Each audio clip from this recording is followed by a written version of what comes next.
बोलो जयकारा बोल मेरे श्री गुरु महाराज की जय। गुरुमुखो संतों के वचन है कि यदि आप सदा सुख की इच्छा रखते हो तो प्रभु की शरण में आ जाओ। संतों की शरण में आकर उनकी आज्ञा मौज में चलकर साधारण से साधारण लोग भी पूजनीय बन गए हैं।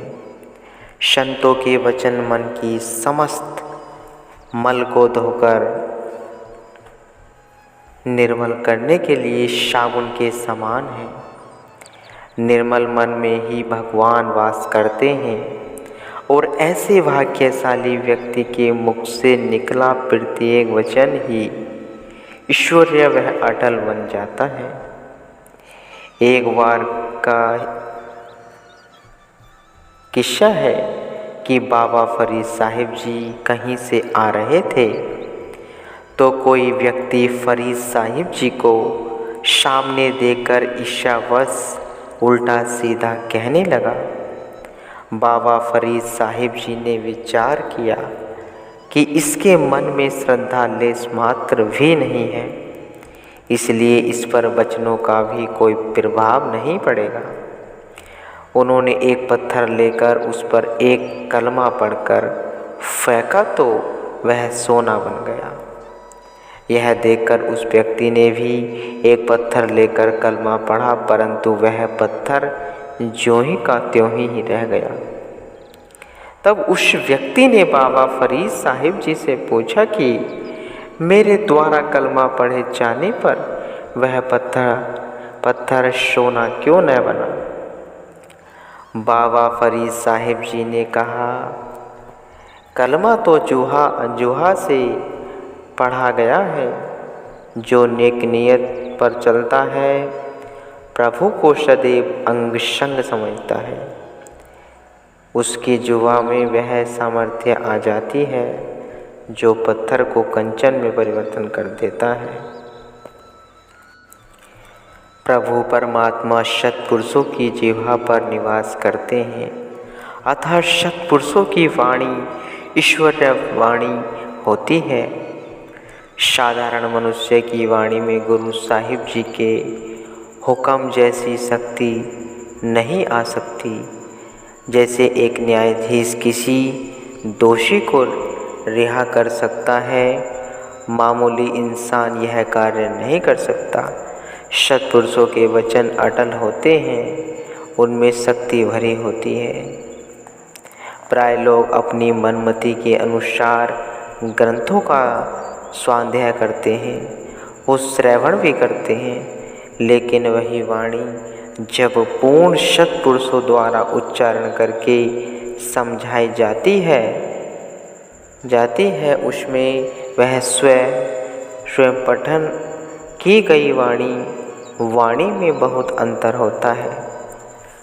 सत्पुरुष प्रत्येक वाणी को सरल वह सुगम करके बतलाते हैं जो सीधा हृदय पर प्रभाव डालती है। इसी प्रकार सत्पुरुषों द्वारा दिया गया नाम ही भलीभूत होता है। इंसान अपने मन के ख्यालों से कितना ही नाम का जप कर ले तो भी उसे मानसिक शांति प्राप्त नहीं हो सकती। जो जीव सत्पुरुषों पर पूर्ण श्रद्धा रखकर उनसे नाम की दीक्षा लेता है वह सद्गुरु से रूहानी शक्तियों का अथाह खजाना प्राप्त कर लेता है। उसकी सुरती सच्चे शब्द से जुड़कर शाश्वत आनंद में समा जाती है और वह परमात्मा के स्वरूप में लीन हो जाता है। जिस प्रकार एक डिब्बी में बहुमूल्य हीरे जवाहरात हों और दूसरी डिब्बी में कंकर भरे हों, डिब्बियाँ बाहर से देखने में चाहे एक जैसी हो तो भी हीरे वाली डिब्बी का मूल्य तो करोड़ों रुपए होगा, जबकि कंकरों से भरे डिब्बे के बदले कुछ कौड़ियाँ भी न मिलेंगी। इसी प्रकार जिहा हृदय में सद्गुरु का पवित्र नाम वास करता है वह इंसान हीरा है, सभी गुणों से भरपूर है। जिस हृदय में नाम का वास नहीं होता, वह पाषाण समान मूल्यहीन जीवन व्यतीत करता हुआ सदैव दुखी वह अशांत बना रहता है। नाम अमोलक रत्नु पूरे सतगुरु पासी, सतगुरु सेवे लगिया कड़ी, रत्नु देवे परागासी।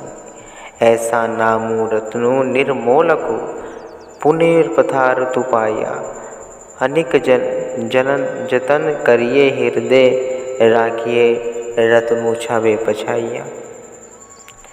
नाम एक अनमोलक जवाहर है जो पूर्ण सत्पुरुषों के पास होता है।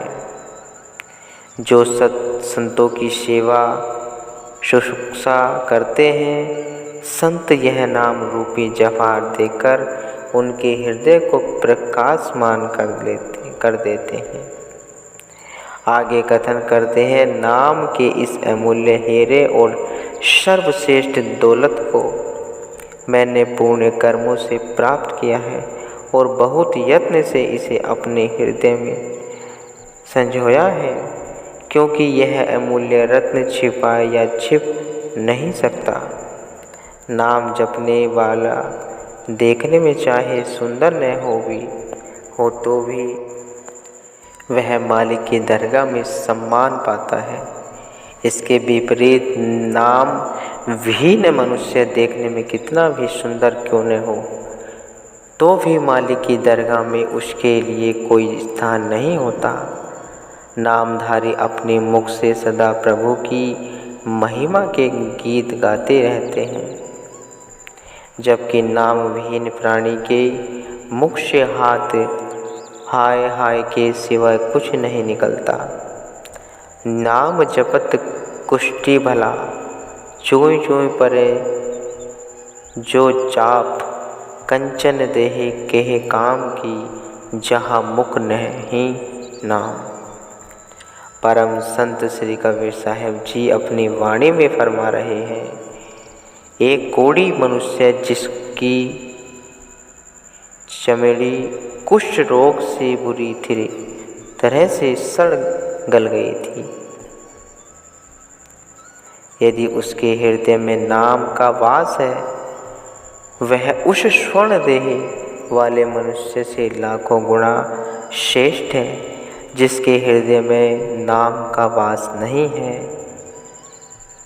प्रसंग में आया है, एक वेशधारी संत जिन्होंने सद्गुरु शरण ग्रहण नहीं की थी और शब्द अभ्यास से जिन्होंने मन की इच्छाओं का नाश नहीं किया था, एक दिन किसी अनार के बगीचे में से गुजरे। पेड़ों पर लगे पके हुए अनारों को देखकर उनके मुंह में पानी आ गया और उनके मन में उन्हें तोड़कर खाने का विचार उत्पन्न हुआ, परंतु यह सोचकर कि कोई उन्हें देख न ले, वे लोग आगे आगे की ओर बढ़ गए। मन द्वारा पुनः विवश करने पर कोई उन्होंने वापस बगीचे में आकर एक नीचे गिरे हुए अनार को उठाकर खा लिया। बगीचे से बाहर आकर वे जैसे ही एक वृक्ष की छाया पर बैठने लगे तो क्या देखते हैं कि वहाँ एक कोढ़ी उस वृक्ष के नीचे लेटा हुआ है। उस कोढ़ी ने संत जी को उनका नाम लेकर संबोधित किया तो वह अचंभित रह गए। संत जी ने उनसे पूछा कि वे उनका नाम कैसे जानते हैं। कोढ़ी ने उत्तर दिया कि जिसने परमात्मा को जान लिया हो तो समझो उसने सबको पहचान लिया। संत जी कहने लगे कि यदि तुमने परमात्मा को जाना होता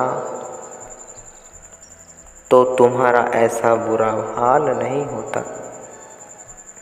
तुम्हारे सारे शरीर पर कोढ़ निकला हुआ है और मक्खियाँ भिन भिन रही हैं, भिन भिन भिना रही हैं। सारे बदन से तीव्र दुर्गंध आ रही है।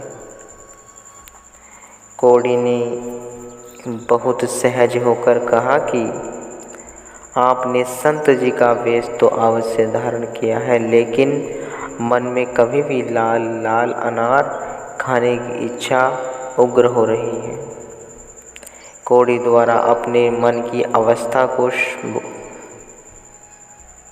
भोंप लेने से उन संत जी को यह आभास हो गया कि ये कोई साधारण पुरुष नहीं अपितु कोई पहुँचे हुए संत हैं। संत जी ने विनय की, आप कोई करने वाले संत जी हैं, फिर अपने रोग से मुक्ति प्राप्त करने के लिए प्रभु के चरणों में प्रार्थना क्यों न करते। उन्होंने उत्तर दिया कि इस फानी वह नाश्वर शरीर के लिए मैं प्रभु से याचना क्यों कर रहा हूँ। अपनी प्रार्थना अनुसार जो सुख वह दुख मिला है उसे सब्र और संतोष से सहना चाहिए। जब कर्म भोग पूर्ण हो जाएंगे तो यह दुख स्वयं ही मिट जाएगा। मालिक की रजा में राजी रहने में ही कल्याण है। अभी भी वे दोनों इस प्रकार बातचीत कर रहे थे कि एक लकड़हारा उधर आया और उन दोनों से कुछ ही दूरी पर लकड़ियां जलाकर भोजन बनाने लगा। जैसे जैसे उन लकड़ियों का धुआं उस कोढ़ी के शरीर को लगता गया, वैसे वैसे ही उसका चर्म साफ होने लगा। कुछ ही पल में उसकी काया कंचन के समान चमकने लगी। यह अचंबा देखकर वेशधारी संत जी की कोढ़ी के चरणों में नतमस्तक हो गए और कहने लगे कि वास्तव में सुख वह दुख का प्रभु के हाथ में ही है। वे चाहे तो एक पल में ही रोगी के सब दुखों का निवारण करके उसे निरोग कर सकते हैं। यह सब करामत नाम का सुमरण की है। इसलिए जीवों को सदैव हर श्वास नाम का जप करना चाहिए। यह ध्यान रखना चाहिए कि भूलकर भी ऐसा कर्म न करो चाहिए जिसके लिए बाद में पछताना पड़े।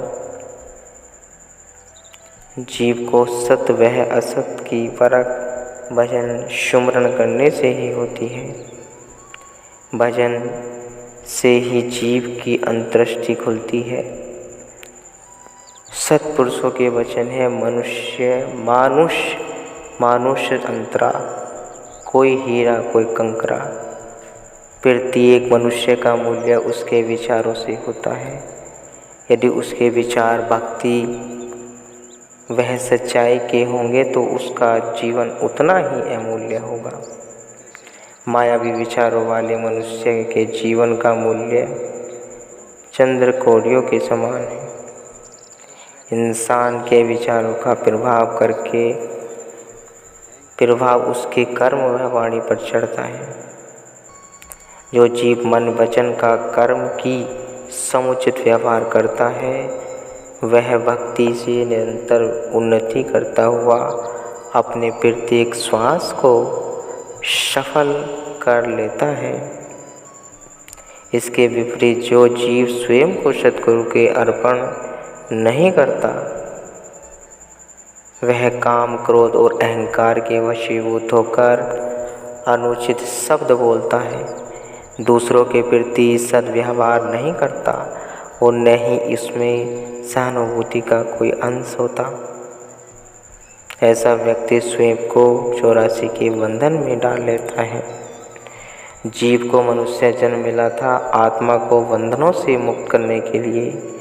यदि फिर भी जीव मन के कहने में आकर ऐसे कर्म करता है जिनके कारण उसे फिर भी 84 की यंत्रणाएं सहनी पड़े तो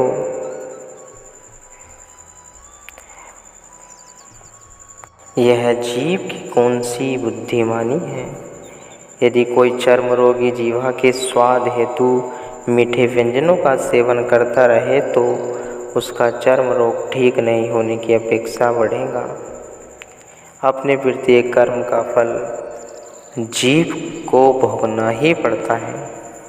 गुरुमुखों को सदैव यह विचार करना चाहिए कि उसके हृदय में सुख और शांति का साम्राज्य किस प्रकार स्थापित हो। काम, क्रोध, लोभ, मोह, अहंकार, ईर्ष्या वह द्वेष का किस प्रकार से मन से सफाया हो। गुरुमुखों को कभी भी इन विकारों को अपने हृदय में स्थान नहीं देना चाहिए, क्योंकि ये सब आत्मा के प्रबल शत्रु हैं जो 24 घंटे आक्रमण करने को तत्पर रहते हैं। इन शत्रुओं से हर क्षण सचेत रहने की आवश्यकता है, ताकि जीव इसके चंगुल में न आकर रूहानी फेज उठा सके। गुरुमुखों।